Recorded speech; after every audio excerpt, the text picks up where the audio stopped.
Hello and welcome to the Refugee Voices Scotland podcast.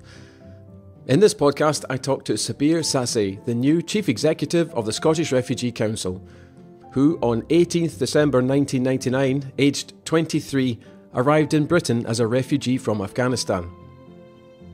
The Scottish Refugee Council was started in 1985 and over the last 32 years has worked to ensure that all refugees in Scotland are treated fairly, with dignity, and that their human rights are respected. They're an independent charity and they provide essential information and advice to people seeking asylum and refuge in Scotland.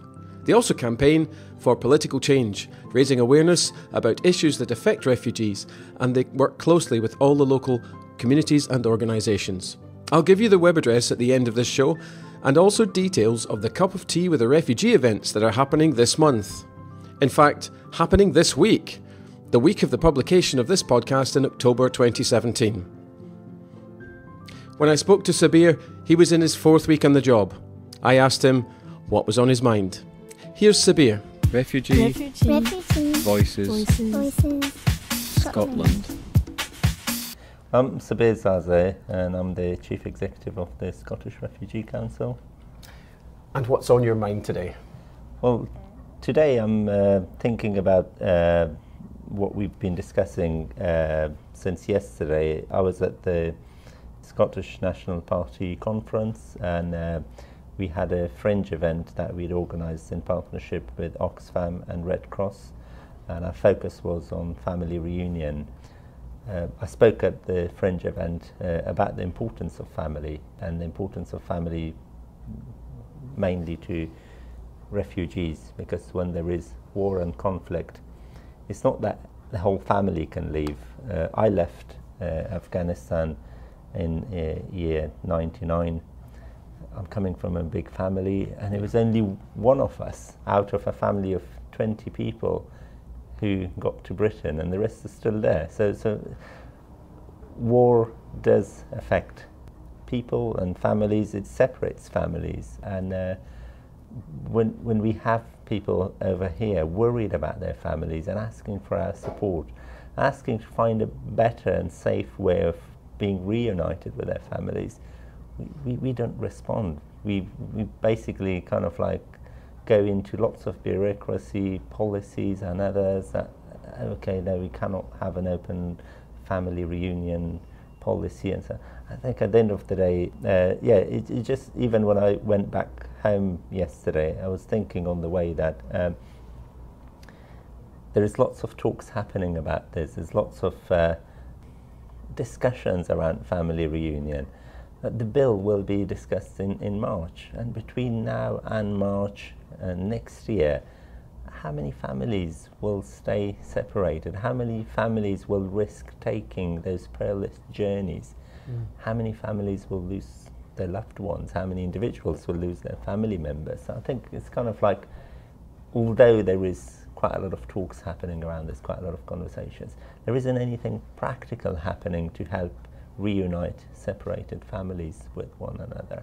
I think that is what is on my mind still, and I'm still buzzing from that. So and it will stay with me for a while, because at the end of the day, I do think back to the time when I had to say one of the most dreadful farewells to my family, and it wasn't an easy time. You know, when you say you started a journey to get to safety, and saying goodbye to my family was one of the worst moments in my life, and it's still kind of like I feel it when I think back to that time.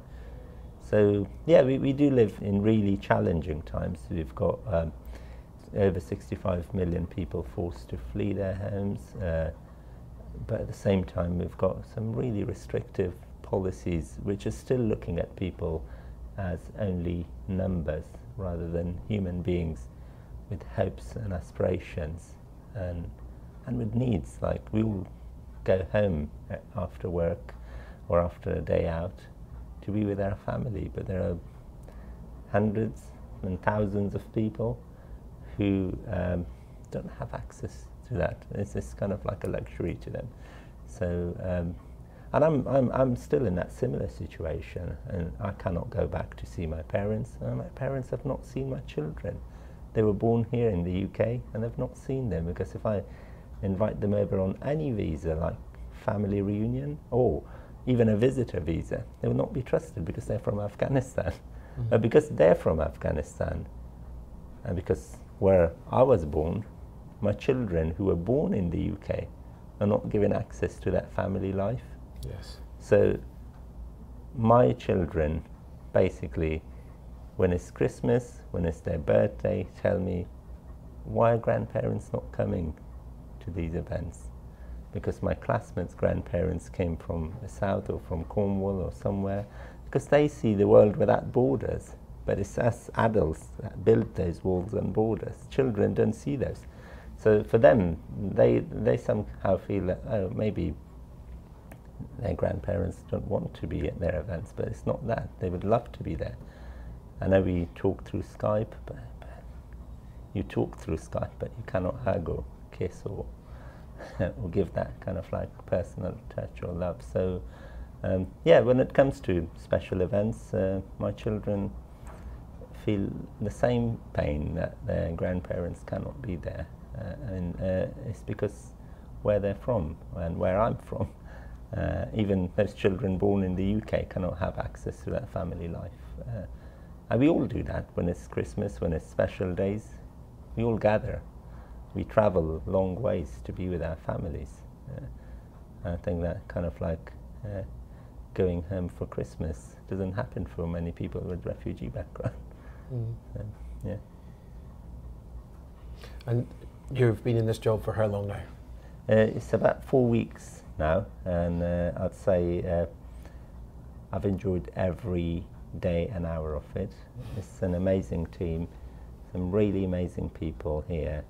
Each and every one of them basically remind me of the people who helped me when I jumped off a lorry as a refugee, so I'm really proud. I just met with one of our colleagues who works in the integration service, and a very inspiring story as to how he's been involved with his organisation as a volunteer and now as a caseworker, and how he looks forward to every day and every person that he helps, and that kind of like transition that happens, and the people that he's helped those years ago today working, some of them as community leaders, helping others or setting up businesses or working in Glasgow, and how that kind of like encourages him and empowers him to help others. It's really inspiring to learn. So every, I think every part of the organisation, whoever I speak to, volunteer staff, board members, our partner agencies, there's quite a lot of inspiration, and I'm really glad that I've taken that kind of approach.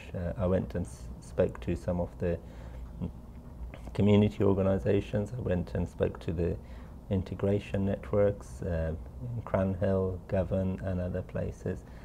I think all of them have got a story to tell. Local ordinary people from Glasgow, local ordinary Scottish people getting together to make sure that their new neighbours and new friends have a better start. And I think that is really inspiring. And within this time of negativity and the world thinking about, some world leaders thinking about building walls and borders, we've got some people who are on the other side and saying, no, we want to be open and welcoming to people who call this city and this country their adopted home. So, yeah. And Glasgow, have you been to Glasgow before you moved up? I came to Glasgow for a job interview and I got a job. Yeah, so Congratulations. Thank you. So no, I've never been to Glasgow before. No. But I think coming to Scotland, coming to Glasgow, living in Coventry for 18 years, I do feel that the rest of the country is not telling this. We're not telling that story as much as we should.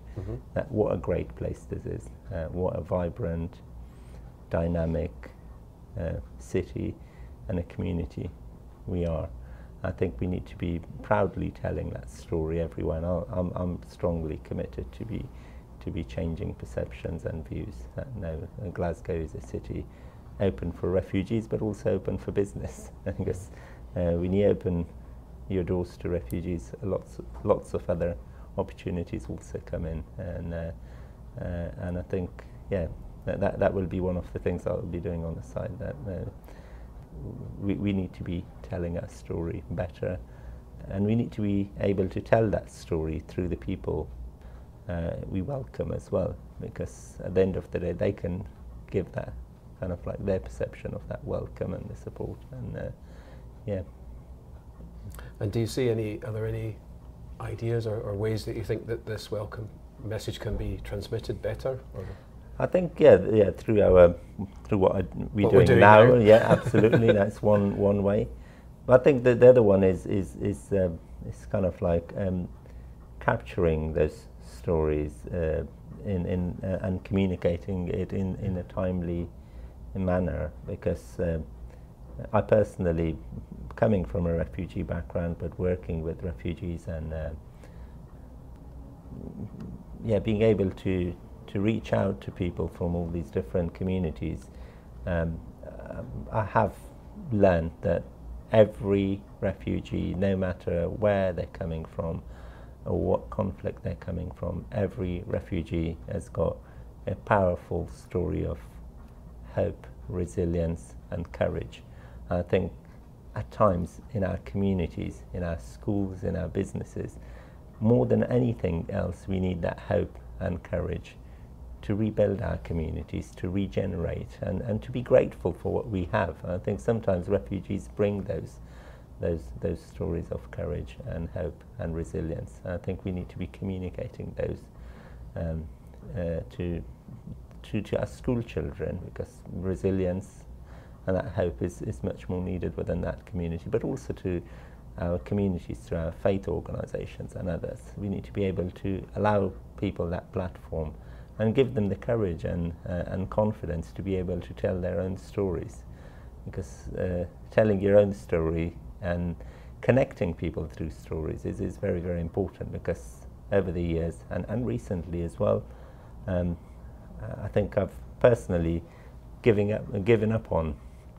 numbers and statistics and that many refugees there, that many here. And I think almost before you know it, we've turned into some kind of a number. I think numbers divide us. Even if you say the asylum application this year was 10 people, it will still divide us. People will still be saying, oh, why are we taking that many, or whatever, why not? So those figures, they're arbitrary figures, and they only create fear and perceived injustices. I think we need to move away from those and get to this, to be able to tell the stories clearly and better, because through stories we can connect. Through numbers we get divided. So I think it's building bridges between communities, creating a cohesive society is better than through stories, through people talking about their traumas, through people sharing the experiences of the conflict, the journey, the asylum system. I think that way people relate better to one another. Britain is a generous society. It's a welcoming society. Everyone wants to help. Everyone wants to be able to be kind to their neighbour and to their friends. I think sometimes it's that kind of like sheer ignorance where people don't know what the issue is. And I think the way the word refugee, the word asylum seeker, illegal immigrants and others are communicated, that people then jump to those conclusions. If those messages are clearly communicated, if the needs of people and their pressures, what drove them here, is communicated well, I think generally human beings will be able to, wherever they're from, to live well together. I think we need to be able, whilst there is that kind of like negative press and media and others, we need to balance that with those positive stories of refugees contributing, refugees rebuilding their lives. And I came here as a refugee with no belonging. The community invested in me, and I'm really grateful for that. But I'm not unique in any way. I'm not special. Every refugee has got a potential, and every refugee has got something special to offer if we invest in their integration. So I mean, there could be many, many positive stories. I'm not one of those unique stories. I wasn't any. Yes, I got the support and I got here, and there are many others. If we give them the support, they will go even beyond where I've got to. So yeah, it's just looking at it that way. Yeah. Wow, that's a very powerful message. Yeah. So what would you say is the best piece of advice you could give refugees if they're listening to this now? Well, I'd say you might have had a terrible experience in the conflict, in the war. You might have lost family members. You might have endured a terrible journey. You might have gone through a really cruel asylum system, but giving up is not the only option. And yeah, getting up and achieving and proving the system wrong, that no, refugees can, would be my advice. Not giving in, but kind of like delivering on that general understanding of refugees, people who fall but get up and try to rebuild their lives. And I think that would be my advice. Being a refugee is a difficult experience, but don't give up. Yeah. Sabir, thank you very much. You. It's a pleasure. Thank you. Refugee Voices Scotland. Huge thanks to Sabir for taking the time to speak to me. I'm sure you'll agree that was a truly memorable interview from a humble and inspiring man. You can follow Sabir on Twitter at Sabir Zazai, that's spelled SABIR_ZAZAI, and you can follow the Scottish Refugee Council on Twitter at ScotRefCouncil.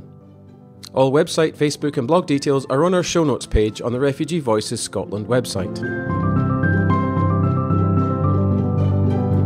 If you're listening to this podcast in the week beginning 23rd October 2017, this is a Cup of Tea with a Refugee Week, when community groups across Scotland hold Cup of Tea with a Refugee events, where we sit down with the refugees in our community and have a good chat over a cup of tea. There's still time to host your own event and find out what it's like to be a refugee living in Scotland. Visit cupofteawitharefugee.com, download the event pack and dig out those extra cups. Find out what's happening in Scotland to support refugees, volunteer and get involved, and visit the Scottish Refugee Council website on www.scottishrefugeecouncil.org.uk. And thank you again to Sabir Zazai and the Scottish Refugee Council team for making this podcast possible. If you want to tell us your refugee story, or you want to find out more about what we do, get in touch with us through Twitter, Facebook, or by emailing us on refugeevoicesscotland@gmail.com. In the next episode, I talk to a Syrian refugee who will shortly be playing a key role in our community, and when I ran out of questions, asks me some really difficult ones. Bye for now.